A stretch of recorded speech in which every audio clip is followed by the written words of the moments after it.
वर्ष 2025 का भीमनगरी का उत्तर प्रदेश के मुख्यमंत्री योगी आदित्यनाथ ने किया उद्घाटन, जिन्होंने बहुजन समाज के लोगों का उत्साह बढ़ाया। सीएम योगी ने कहा कि आगरा का बहुजन समाज बाबा साहब को अपना आदर्श मानता है और भारतीय जनता पार्टी ने हमेशा बाबा साहब अंबेडकर का सम्मान किया है। उन्होंने भीमनगरी आयोजन समिति को शानदार आयोजन के लिए बधाई देते हुए कहा कि उत्तर प्रदेश सरकार हर प्रकार से उनके साथ है। आगरा में आयोजित हुई भीमनगरी 2025 यादगार साबित हुई, जिसका उद्घाटन उत्तर प्रदेश के मुख्यमंत्री योगी आदित्यनाथ द्वारा किया गया। सूबे के मुखिया योगी आदित्यनाथ जब मंच पर पहुंचे तो आयोजन समिति के लोगों ने उनका अभिनंदन किया। इस सुप्रसिद्ध भीमनगरी समारोह में मुख्यमंत्री को बुलाने का श्रेय डॉक्टर GS धर्मेश को जाता है, जिनके अथक प्रयासों से आज यहां कार्यक्रम में मुख्यमंत्री की उपस्थिति सुनिश्चित हुई है। उन्होंने डॉक्टर भीमराव अंबेडकर की प्रतिमा पर माल्यार्पण कर उनका आशीर्वाद लिया और भीमनगरी का उद्घाटन किया।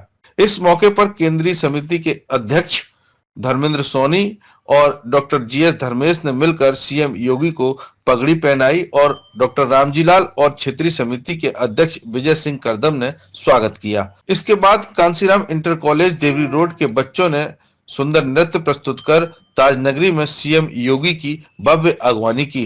डॉक्टर BR अम्बेडकर की 134वीं जन्म जयंती के अवसर पर यह आयोजन किया गया है, जिसमें उत्तर प्रदेश के मुख्यमंत्री ने बहुजन समाज के लोगों का उत्साह बढ़ाया। मंच से अपने संबोधन के दौरान उन्होंने कहा कि बाबा साहब केवल दलितों के नहीं बल्कि सर्व समाज के आदर्श हैं। उन्होंने देश को जो संविधान दिया वो विश्व का सबसे अच्छा संविधान है। मुख्यमंत्री ने कहा कि महिलाओं को समाज में जीने का हक दिलाने वाले डॉक्टर बाबा साहब अम्बेडकर के पद चिन्हों पर हम सबको चलना चाहिए। उन्होंने कहा कि बाबा साहब 18 मार्च सन 1956 को आगरा आए थे और यहाँ चक्कीपाट स्थित बौद्ध विहार में उनके अस्थि कलश रखे हुए हैं। उन्हें स्मारक के रूप में विकसित किया जाएगा। लेकिन ये रास्ता कहां से जाता है? उन्होंने कहा था शिक्षित बनो, अपने बच्चों को शिक्षित बनाओ। शिक्षा के प्रति उनका आग्रह, शिक्षा के प्रति उनका आग्रह, और उस आग्रह को आगे बढ़ाने के लिए आज सरकारें कार्य कर रही हैं। उन्होंने कहा था संगठित रहो, अपने हक के लिए लड़ो, लेकिन अंधभक्त बनकर के नहीं, सही और गलत की पहचान करके आप आगे बढ़िए, अपना मार्ग प्रशस्त करिए। बाबा साहब भीमराव अंबेडकर जैसा महान व्यक्तित्व हमारे लिए एक प्रेरणा है, और जो बात उन्होंने 1956 में इस आगरा में कही थी, आज भी कोटि कोटि नागरिकों के लिए, वंचितों के लिए, दलितों के लिए, गरीबों के लिए एक मार्गदर्शक के रूप में। बहनों और भाइयों, आज जब हम लोग बात करते हैं बाबा साहब भीमराव अंबेडकर जी के, तो याद करना, जो भी भारत के संविधान का अपमान करता है, जो भी बाबा साहब भीमराव अंबेडकर के द्वारा बनाए गए संविधान का अपमान करता है, इसका मतलब वे बाबा साहब की अवमानना कर रहे हैं, और हमें ऐसे लोगों को बर्दाश्त नहीं करना चाहिए। बाबा साहब भीमराव अंबेडकर के द्वारा बनाया गया संविधान अपनी 75 वर्षों की शानदार यात्रा को लेकर के आगे बढ़ा है। उत्तर से दक्षिण तक, पूरब से पश्चिम तक पूरे भारत को एकता के सूत्र में बांधा है। भारत के प्रत्येक नागरिक को, दुनिया के अंदर बड़े बड़े देश हैं, भारत माता की, और जोर से भारत माता की, बाबा साहेब, बाबा साहेब, बाबा साहेब। बहुत बहुत धन्यवाद। आपके जोश से हम सबका जोश बढ़ जाता है। पुनः सभी का बहुत स्वागत, विशेष रूप से मंचासीन परम आदरणीय मुख्यमंत्री जी आदरणीय योगी जी का आगरा में भीमनगरी में बहुत बहुत स्वागत। मैं चाहूंगा अपनी खुशी का इजहार जोरदार तालियों के साथ आदरणीय योगी जी का स्वागत करें। भीम नगरी के इस भव्य कार्यक्रम में हम सबका बहुत बड़ा सौभाग्य कि आदरणीय योगी जी ने हम लोग को समय दिया, आशीर्वाद दिया और आज इस महत्वपूर्ण पर्व पे हम लोग के साथ में खड़े हैं। मंचासीन हम सबकी बड़ी बहन आदरणीय बेबी रानी मौर्य जी, आदरणीय श्री एसपी सिंह बघेल भाई साहब, आदरणीय श्री धर्मेंद्र सोनी जी, हम सबके बड़े श्री करतार सिंह भारती जी, श्री जीएस धर्मेश जी भाई साहब, मंचासीन उपस्थित सभी वरिष्ठ जन, सबसे पहले मैं बधाई देना चाहता हूं हमारे प्यारे बच्चों को जिन्होंने बहुत ही सुंदर प्रस्तुति अभी की, एक वंदना की और तिरंगे झंडे को लहराते हुए देख के बच्चों को इतना सुंदर कार्यक्रम प्रस्तुत करते हुए राष्ट्रभक्ति का भाव बढ़ चढ़ के जागृत हुआ। मैं एक और अनुरोध करूंगा, हमारे प्यारे बच्चों के लिए एक बार फिर से जोरदार तालियां हम सब बजाएं। मित्रों, हम सब जानते हैं कि बाबा साहब डॉक्टर भीमराव अंबेडकर का आगरा कई बार आना हुआ, लेकिन अंतिम बार बाबा साहब 1956 में आए 18 मार्च को। वो उनकी अंतिम यात्रा थी।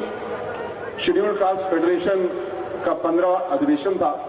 उनका वो भाषण बहुत प्रसिद्ध भी है, हम लोग उसको बार बार याद करते हैं, लेकिन उसके बाद मन भरता है कहते हुए कि फिर बाबा साहब की अस्थियों के ही दर्शन हम लोग को आगरा में हुए।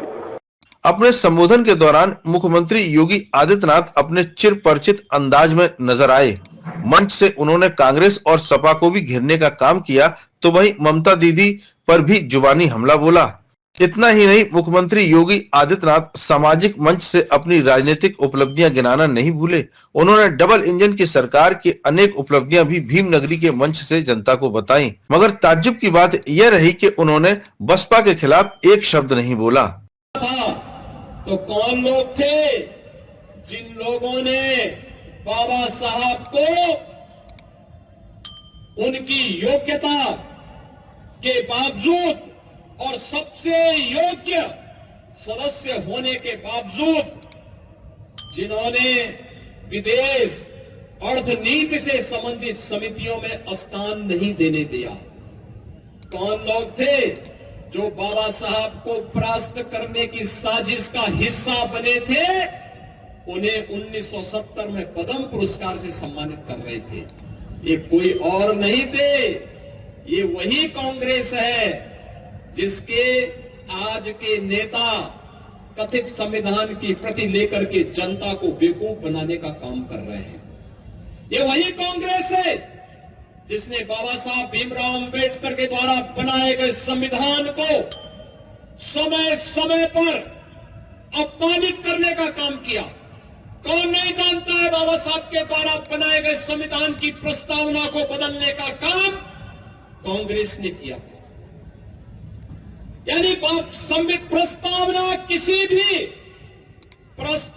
किसी भी पवित्र ग्रंथ की आत्मा होती है। अगर मनुष्य की आत्मा निकल जाती है तो शरीर का क्या हाल होता है, और ऐसे ही किसी पवित्र ग्रंथ की प्रस्तावना के साथ छेड़छाड़ कर दिया जाए क्या हालत होते हैं। और ऐसे ही शरारत इमरजेंसी लागू करके संविधान का गला घोटने का काम देश के अंदर कांग्रेस ने किया था। और बहनों और भाइयों, तब भी ये लोग जनता को बेवकूफ बनाने के लिए, बाबा साहब के नाम पर वोट बैंक बनाने के लिए आने का दावा करते हैं। याद करिए, यही समाजवादी पार्टी थी, यही समाजवादी पार्टी थी जिसने बाबा साहब भीमराव अंबेडकर के जी के नाम पर बनाए गए मेडिकल कॉलेजेस का नाम बदल डाला था, उनके नाम पर बनाई हुई संस्थाओं का नाम बदल डाला था। असीम अरुण हमारे समाज कल्याण विभाग के मंत्री हैं, कन्नौज के विधायक हैं, इस आगरा में एसएसपी के रूप में उन्होंने कार्य भी किया है।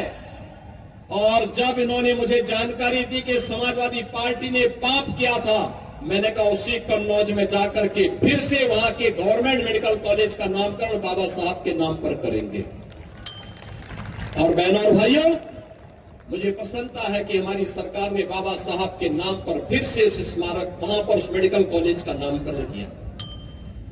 बाबा साहब का महापरिनिर्वाण 6 दिसंबर 1956 को हुआ था। कांग्रेस ने दिल्ली में बाबा साहब का स्मारक नहीं बनने दिया, नहीं बनने दिया। कांग्रेस जब भी आई स्मारक बनाने की मांग होती रही, लेकिन कांग्रेस ने कभी भी स्मारक नहीं बनने दिया। बाबा साहब को भारत रत्न नहीं देने दिया।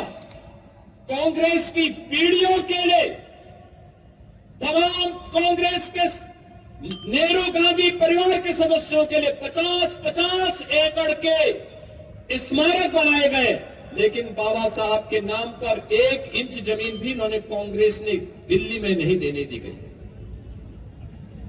बाबा साहब कुल के लिए भारत रत्न देने का काम तब हुआ जब श्रद्धेय अटल बिहारी वाजपेयी जी के द्वारा, भारतीय जनता पार्टी के द्वारा दिल्ली के अंदर सरकार को समर्थन किया जा रहा था। तब बाबा साहब को भारत रत्न से सम्मानित किया गया। जब बाबा साहब को दिल्ली में स्मारक बनना था, कांग्रेस व्यवधान डाल रही थी। भारतीय जनता पार्टी के सहयोग से बाबा साहब का दिल्ली में भव्य स्मारक बन पाया।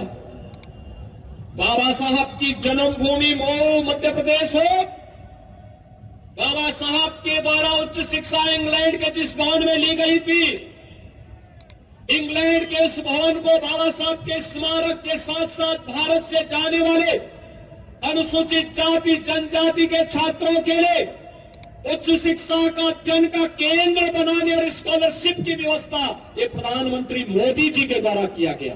कार्यक्रम के दौरान बड़ी संख्या में अंबेडकर अनुयायी भीमनगरी स्थल पर मौजूद रहे, जिन्होंने अपने मसीहा बाबा साहब अंबेडकर को नमन किया।